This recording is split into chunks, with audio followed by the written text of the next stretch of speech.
আসছেন, এটা আপনার কতটা ওয়ার্ডে কুমিল্লা নগরীতে সেবা দিবেন এবং কি কি সেবা সাধারণ রোগীরা পাচ্ছেন? বিসমিল্লাহির রহমানির রহিম। আজকের যে আমাদের ফ্রি মেডিকেল ক্যাম্প এবং বিনামূল্যে ওষুধ বিতরণ কর্মসূচি, আমরা ইতিমধ্যেই কুমিল্লা মহানগর বিএনপি এবং মানবিক কুমিল্লার উদ্যোগে কুমিল্লার সর্বত্র জনগণকে স্বাস্থ্য সেবা তাদের দূর করে পৌঁছে দেওয়ার জন্য আমাদের এই উদ্যোগ। ইতিমধ্যে আমরা 7টি ওয়ার্ডের ফ্রি মেডিকেল ক্যাম্প এবং বিনামূল্য ওষুধ বিতরণ কর্মসূচি পালন করেছি। সেই ধারাবাহিকতায় আজকে 3 নং ওয়ার্ড কালিয়াদের অংশে আমরা আমাদের ফ্রি মেডিকেল ক্যাম্প এবং বিনামূল্য ওষুধ বিতরণ সেবা প্রদান করছি।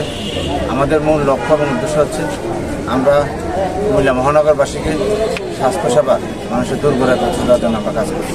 আমাদের দলের ভারপ্রাপ্ত চেয়ারম্যান আগামী রাষ্ট্রনায়ক দেশনায়ক জনাব তারেক রহমানের নির্দেশনা ভালো কাজের মাধ্যমে মানুষের মন জয় করার জন্য, সেই নির্দেশনার মোতাবেক আমরা মানুষকে সেবার মাধ্যমে ভালো কাজের মাধ্যমে মানুষকে আকৃষ্ট করার চেষ্টা করছি এবং মানুষকে সমাধান করছি।